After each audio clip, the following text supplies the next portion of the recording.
السلام علیکم، welcome back to Ayan scary stories. میرا نام ہے ایان اور میں آپ لوگوں کی بھیجی گئی سٹوریز کو ناریٹ کرتا ہوں۔ اگر آپ کے پاس بھی کوئی ہارر سٹوریز ہے تو ڈسکرپشن میں دیے گئے نمبر پر آپ مجھے بھیج سکتے ہیں، میں آپ کی بھی سٹوری ناریٹ کر دوں گا۔ سٹوری شروع کرنے سے پہلے آپ لوگوں سے ریکویسٹ ہے کہ چینل کو سبسکرائب اور ویڈیو کو لائک لازمی سے کر دیا کریں تاکہ میری آنے والی ویڈیوز کی نوٹیفیکیشن آپ کو ملتی رہے۔ تو بنا دیری کیے بڑھتے ہیں اپنی آج کی سٹوری کی طرف۔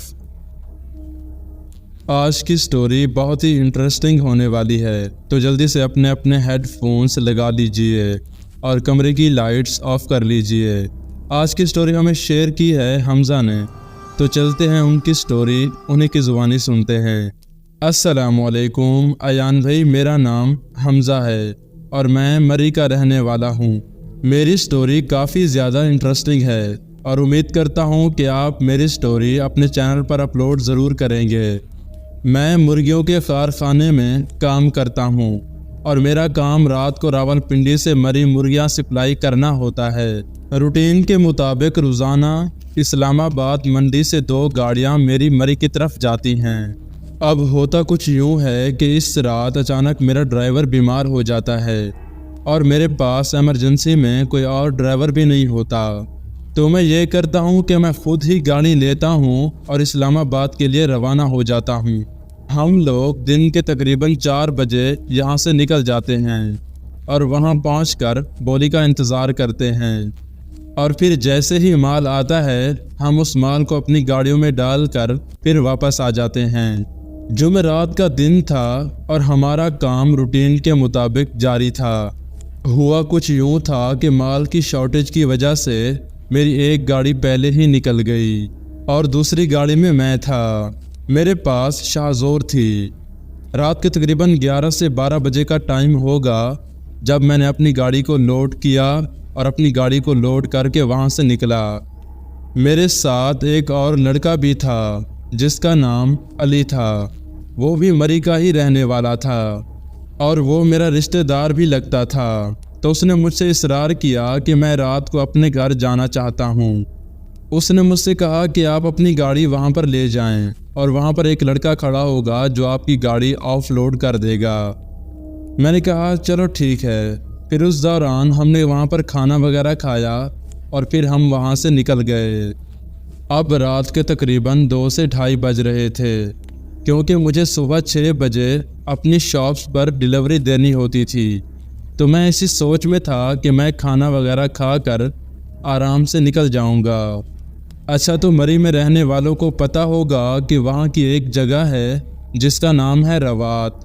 میں اپنی روٹین کے مطابق روات سے ہی جا رہا تھا اور راستے میں مجھے ایک بندے نے ہاتھ سے اشارہ کیا۔ پہلے تو میں نے یہی سوچا کہ میں اس کو بٹھاؤں یا نہ بٹھاؤں، کیونکہ ہمارے یہاں لوگ رات کے اس ٹائم باہر اس لیے نکلتے ہیں یا پھر کوئی خوشی غمی ہو جائے۔ اچھا، تو میں اس آدمی کا حلیہ بتاتا چلوں کہ اس کے ہاتھ میں ایک چھڑی تھی اور اس کی عمر تقریباً 60 سے 70 سال ہوگی، اور وہ اس اندھیری رات میں اکیلا سڑک پر کھڑا ہوا تھا۔ اس نے مجھے ہاتھ کا اشارہ کیا تو میں نے تھوڑا آگے جا کر اپنی گاڑی روک دی۔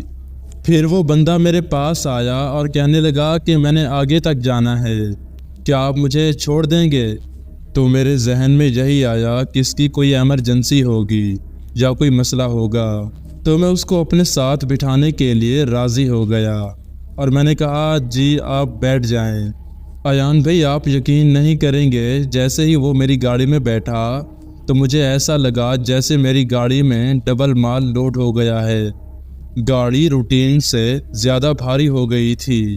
بہرحال میں نے اپنا سفر جاری رکھا اور تقریباً 20 سے 25 منٹ کے بعد میں نے ان سے پوچھا کہ آپ رات کے اس ٹائم یہاں پر کیا کر رہے ہیں؟ تو انہوں نے مجھے بتایا کہ میری بیٹی فوت ہو گئی ہے، تو اس لیے میں وہاں جا رہا ہوں۔ تو میں نے ان سے افسوس کا اظہار کیا اور پھر میں نے پوچھا کہ آپ کی بیٹی کہاں رہتی ہے، اور انہوں نے کہا کہ میں آپ کو بتاتا ہوں، اور اسی طرح انہوں نے بات کو گھما دیا، تو میں نے بھی بات کو زیادہ نہ چھیڑا۔ اچھا، تو ہوتا کچھ ایسے ہے اور پھر وہ بندہ مجھے دیکھ کر کہنے لگا کہ آپ نے وہاں پر جانا ہے، یعنی وہ مجھے میری ہی دکان کا بتا رہا تھا۔ اور پھر وہ کہنے لگا کہ آپ ذرا دھیان سے جایا کریں۔ پہلے تو میں کافی حیران ہوا، پھر میں نے سوچا کہ ہو سکتا ہے کہ میں نے باتوں ہی باتوں میں اسے خود ہی اپنی دکان کا پتہ بتایا ہو۔ خیر میں نے اس بات کو اگنور کیا اور میں چلتا رہا، اور تقریباً آدھے گھنٹے کے بعد اس آدمی نے مجھ سے کہا کہ تمہارے پاس کوئی تعویذ ہے؟ پھر میں نے کہا جی ہاں، مجھے میرے پیروں نے دیا تھا، اور اب وہ مجھے بار بار کہہ رہا تھا کہ یہ تعویذ ٹھیک نہیں ہوتے، یہ نہیں ہے وہ نہیں، یعنی وہ مجھے یہ کہنے کی کوشش کر رہا تھا کہ میں اس تعویذ کو پھینک دوں، جبکہ میں نے اس کی اس بات کو اتنا زیادہ سیریس نہیں لیا۔ مجھے لگا کہ شاید یہ بندہ پیروں اور تعویذوں وغیرہ کو نہیں مانتا ہے، اس لیے مجھے یہ بار بار یہ بات کہہ رہا ہے۔ خیر پھر میں نے اسے پھینکنے سے انکار کر دیا۔ اتنی دیر میں نے اپنا وہ بٹوا جس کے اندر تعویذ تھا میں نے وہ نکال کر سیٹ پر رکھ دیا۔ بٹوا سیٹ پر رکھتے ہی جیسے ہی میں نے اس آدمی کی طرف دیکھا تو بھائی آپ یقین نہیں کریں گے، اس آدمی کی شکل بہت ہی بھیانک ہو گئی تھی۔ خوف اور ڈر کی وجہ سے میں نے گاڑی کی زور سے بریک لگا دی۔ میری ٹانگوں میں اب اتنی جان نہیں تھی کہ اس ٹائم میں آگے بڑھوں یا اتروں یا کچھ بولوں۔ بس اللہ کا شکر ہے کہ میری والدہ حافظ قرآن ہے، اور ہم سب بھی دینی تعلیم کے کافی زیادہ قریب ہیں، اسی وجہ سے مجھے قرآن کی بہت ساری آیات یاد تھیں۔ پھر میں نے وہ آیات پڑھنا شروع کر دی۔ پھر اتنی دیر میں وہ بندہ وہاں سے غائب ہو گیا۔ وہ دن اور آج کا دن، میں جب بھی اس آدمی کے بارے میں سوچتا ہوں تو میری روح کانپ اٹھتی ہے۔ اب جب میں آپ کے ساتھ یہ واقعہ شیئر کر رہا ہوں تو میرے رونگٹے کھڑے ہو رہے ہیں۔ اس بندے نے کتنی دیر تک میرے ساتھ سفر کیا اور مجھے پتہ بھی نہیں چلا کہ وہ کوئی غیر مرئی مخلوق ہے۔ بہرحال یہ میری شارٹ سی سٹوری تھی جو میں نے سوچا کہ آپ کے ساتھ شیئر کر دوں۔ امید ہے آپ کے لسنرز کو ضرور پسند آئے گی۔ تو آپ کا بہت بہت شکریہ کہ آپ نے اپنی سٹوری ہمارے ساتھ شیئر کی۔ تو بڑھتے ہیں اپنی دوسری سٹوری کی طرف۔ رات کی تاریکی ہر چیز کو اپنے حصار میں لیے ہوئے تھی، اور سڑکوں پر گھپ اندھیرا چھایا ہوا تھا، اور ہوا کی سردی نے ماحول کو اور بھی خوفناک بنا دیا تھا۔ ہمارے شہر کے باہر ایک پرانی حویلی تھی۔ اس حویلی کے بارے میں کہا جاتا تھا کہ وہاں کئی سال پہلے ایک خاندان آباد تھا، لیکن ایک رات وہ سب کے سب غائب ہو گئے۔ اس حویلی کا ایک کمرہ ہمیشہ بند رہتا تھا، جس کے بارے میں کہا جاتا تھا اس کمرے میں کوئی آسیب ہے۔ میرا نام علی ہے۔ مجھے اور میرے دوستوں کو ہمیشہ ایسی جگہوں پر جانا بے حد پسند تھا۔ ایک دن میں نے اپنے دوستوں سے اس حویلی کے بارے میں بات کی اور اس حویلی کے اندر چلنے کا کہا۔ میرے دوست بھی اس حویلی میں جانے کے لیے تیار ہو گئے، اور ہم لوگ رات کو اس حویلی کی طرف نکل پڑے۔ حویلی کے قریب پہنچتے ہی مجھے اور میرے دوستوں کو ایک عجیب سی سردی محسوس ہوئی۔ جب ہم حویلی کے دروازے پر پہنچے تو دیکھا حویلی کے باہر تالا لگا ہوا تھا۔ ہم لوگوں نے دروازے سے اوپر جانے کا فیصلہ کیا۔ حویلی کے اندر داخل ہوتے ہی ہماری ایک نظر اس حویلی پر پڑی۔ وہ حویلی بوسیدہ حالت میں تھی، اور حویلی کی دیواروں پر پرانی تصویریں لگی ہوئی تھی۔ وہاں کے ٹوٹے ہوئے فرنیچرز اور زمین پر بکھری ہوئی چیزیں دیکھ کر ہمیں مزید خوف محسوس ہونے لگا۔ یہ سب کچھ دیکھنے کے بعد بھی ہم لوگ اس حویلی کے اندر داخل ہو گئے۔ ہمارے اندر داخل ہوتے ہی ہم نے ان کمروں کا جائزہ لینا شروع کر دیا، اور پھر میری نظر ایک کمرے پر پڑی۔ اس کمرے کو دیکھ کر ایسا لگ رہا تھا جیسے صدیوں سے اس کمرے کو نہ کھولا گیا ہو، اور یہ وہی کمرہ تھا جس کے بارے میں ہم لوگوں نے سن رکھا تھا اور جس کا راز جاننے کے لیے آج ہم لوگ یہاں پر آئے تھے۔ میں نے ہمت کر کے دروازہ کھولنے کی کوشش کی، لیکن وہ دروازہ مجھ سے نہیں کھل رہا تھا، اور پھر ہم سب دوستوں نے مل کر دروازے کو کھولنے کی کوشش کی۔ ہم سب دوستوں نے جب زور لگایا تو وہ دروازہ کھلتا چلا گیا۔ دروازے کے کھلتے ہی ایک سرد ہوا کا جھونکا ہم سے ٹکرایا۔ کمرے کے اندر قدم رکھتے ہی ہمیں ایک عجیب سی بو محسوس ہوئی۔ وہ کمرہ بوسیدہ کتابوں سے بھرا ہوا تھا اور فرش پر ٹوٹے ہوئے فرنیچرز بھی بکھرے پڑے تھے، اور اس کمرے کی دیواروں پر بھی عجیب و غریب نقوش بنے ہوئے تھے۔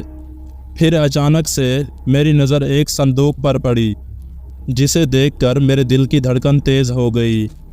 میں نے صندوق کو کھولا تو اس میں سے ایک پرانی کتاب نکلی۔ ہم نے جیسے ہی وہ کتاب کھولی، ہمیں ایک زوردار جھٹکا لگا۔ اس کتاب کے اندر پرانی داستانیں اور بھوتوں کی کہانیاں لکھی ہوئی تھی۔ کتاب کے مطالبے سے ہمیں معلوم ہوا کہ یہ کمرہ ایک پرانے جادوگر کا تھا، جو یہاں پر جادوئی مختلف تجربے کرتا تھا۔ اس نے خوفناک روح کو اپنے قابو میں کرنے کی کوشش کی، لیکن وہ ناکام رہا۔ اس لیے اس روح نے اس جادوگر کو مار دیا۔ اب وہی روح اس کمرے میں قید تھی۔ مجھے اس کتاب کی آخر میں ایک تعویذ ملا، جس کو پڑھ کر ہم اس روح کو آزاد کر سکتے تھے، لیکن اس کتاب میں خبردار کیا گیا تھا کہ اس تعویذ کو پڑھتے ہی وہ روح آزاد ہو جائے گی اور وہ اپنا انتقام لے گی۔ ہم سب دوستوں نے مل کر تعویذ پڑھنا شروع کر دیا۔